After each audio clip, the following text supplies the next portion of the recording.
আর মাকে শাড়িটা পরানোর আগে কিছু কথা বলবো কালকে আমি, যেটা আমি হয়তো খুব রেগে গিয়েছিলাম। একটা ভিডিও হয়েছে, কালকে মা এসেছিল, ভিডিও দিয়েছি দেখবেন। সেই মেয়েটা এই নতুন রিসেন্ট বিয়ে হয়েছে, সেই মায়ের ওই কিন্তু তার মাকে সবাইকে এনেছে, আর তারা উপকারও পেয়েছে। দুটো কিডনি নষ্ট হয়ে গেছিলো, উপকার পেয়েছে। মাকে নিয়ে এসেছিলেন, উপকার হয়েছে। 3 বার ওই নিয়ে এসছে ভিডিও দেখে। ও কালকে না মায়ের মন্দিরে বলছে ঢুকতে চায় না, কিছুতেই আসবে না। তা যাই হোক, ওদের বাড়ির সব 5-7-8 জন এসে টেনে তুলেছে। টেনে তুলে যে মেয়ে এখানে বসে আমার সাথে কথা বলেছে, ত্রিশূল চেয়েছে, ওইখানে দাঁড়িয়ে বলছে আমি ত্রিশূল নেব না, ত্রিশূল নেব না। বলছে ত্রিশূল নেব না, বলছে না আপনি আসবেন না, আপনি আমার কাছে আসবেন না।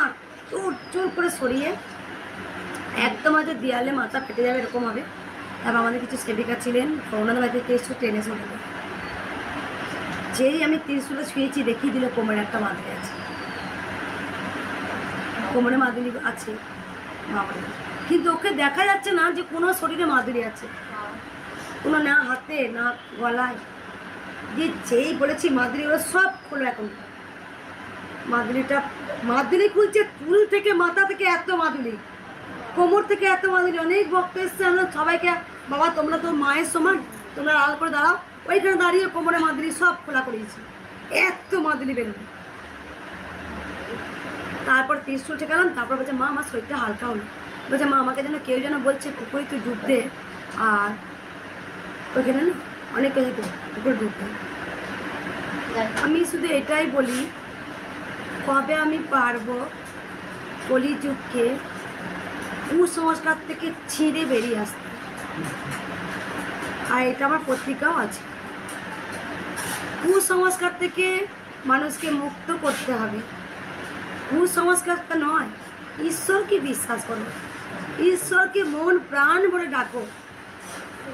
আমার যখন অনেক ভক্ত আসেন, কিরে ডাক্তারখানা গেছিস না? মা যাইনি। আমি বারবার আমার ভিডিও এক কথা বলি, যখন কোনো মায়ের প্রসব যন্ত্রণা ওঠে, তারা কিন্তু মায়ের মন্দিরে এসে ফেলে না, ডাক্তারখানায় যেতে হয়। কারণ ডাক্তারকেও ভগবান সৃষ্টি করেছেন। যখন কোনো বড় বড় রোগ হয়, আমি ভক্তদের বলি আগে তুই ডাক্তারখানায় যা, ডাক্তারের চিকিৎসা কর। তারপরে যখন ডাক্তার যখন হাল ছেড়ে দেয়, এনাকে বাঁচানো সম্ভব নয়, মা 12 বছর 18 বছর দেখেছেন, 20 বছর মেডিসিন খাওয়া সম্ভব নয়, তখন মায়ের কাছে এসে ফেলে। তাও কিন্তু আমি কোনো তাবিজ, কবচ, পাথর, জল পোড়া, তেল পোড়া কিচ্ছু দিই না। আমি শুধু ভক্তদের একটা কথা বলি, তোরা মন প্রাণ ভরে জয় কৃষ্ণকালী মায়ের নাম জপ কর। দেশ মাতাকে রক্ষা করতে যাচ্ছে। উকিল, জজ, পুলিশ, ডাক্তার, তাদের কিন্তু ভগবান স্টেপ বাই স্টেপ সৃষ্টি করেছে। পরমহংসদেবের ক্যান্সার হয়নি?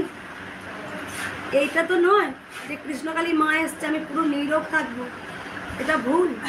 তাহলে ডাক্তার উঠে যাবে, মা যদি সবটা করেন। উকিল উঠে যাবেন, পুলিশ উঠে যাবেন, জজ উঠে যাবেন, সব উঠে যাবেন। এক একটা মানুষের এক একটা কিন্তু ভগবান কপালে লিখে দেয়, তুই পৃথিবীতে এই কর্ম করবি, তুই পৃথিবীতে এটা কর্ম করবি।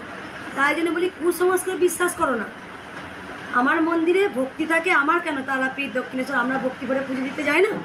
তাই কৃষ্ণকালী মায়ের কাছে পুজো দিতে আসি।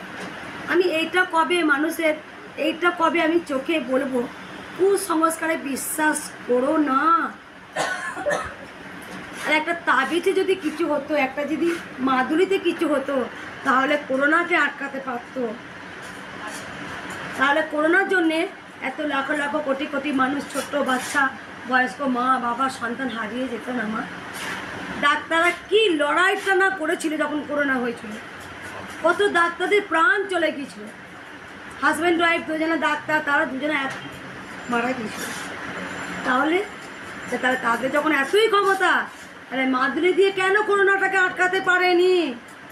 আমি ভক্তদের কালকে খুব রেগে গিয়ে বলেছি, যখন ওর শরীর থেকে এত মাদুলি বেরিয়েছে না, আমি ওর হাজব্যান্ডকে বা ওদের সব বলেছি, হ্যাঁ রে কলিযুগে যত আমার ছেলেকে এত দূর শিক্ষিত করব, MA পাস করাবো, B.Ed করাবো, হ্যাঁ কি শিক্ষার দাম রে? হ্যাঁ আমি তো বলবো, যত তোরা শিক্ষিত হচ্ছিস আমি বলবো তত তারা মূর্খের অধম হচ্ছিস। এখনকার বেশিরভাগ সন্তানরা মা বাবাকে খেতে দেয় না। হ্যাঁ, এখনকার বেশিরভাগ শিক্ষিত হয়ে পরকীয়ায় ভরে গেছে গোটা পৃথিবী।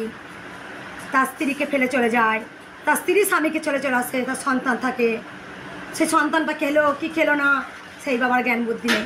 আমি বলি হ্যাঁ, গোটা পৃথিবী পাপে ভরে গেছে, পাপে ভরে গেছে, সেই জন্যই তো এত ঝড় ঝাপটা আসে। হ্যাঁ বলো তোমরা মঙ্গলাকে কুকথা বলো, আমি শুনতে রাজি আছি, কিন্তু কুসংস্কার নয়। সৎ পথে থাকো আর কর্ম করো, সৎ কর্ম। ভগবান শ্রীকৃষ্ণ সেই জিনিস সত্যের সারথি ছিল। আমরা অনেক ভোরে ভোরে অন্যায় করব আর ডালা ভরে মায়ের কাছে পুজো দিতে আসব, সব কি পাপ মুক্ত হবে? হয় না। যা কর্ম করব ভেবে চিন্তে করতে হবে। আমার যখন নিজের মাকে সম্মান দেব, রাস্তাঘাটে একটা মেয়ে হাঁটলে তাকেও সমান সম্মান দেব। হচ্ছে তো, আমি নিজে প্রমাণ। অনেক ভক্তরা আমাকে ফোন করে, মা আমাকে দাও, তখনই বলে দিই তোদের বিয়ে হয়েছে। ভাবে কি মঙ্গলা তো সাধারণ মতো কেউ কিছু দেখতে পায় না, সবটাই দেখতে পাই মা। আমি সবটাই মা সেই শক্তি আমাকে দিয়েছে দেখার জন্য। তাই আমি কবে পারবো গোটা পৃথিবীর মানুষকে বোঝাতে পারবো, অন্যায় তোমরা করো না, সৎ কর্ম করো। তাহলে পান্তা ভাত খাও, বড় লোকের আশায় অন্যায় কর্ম তোমরা করো না।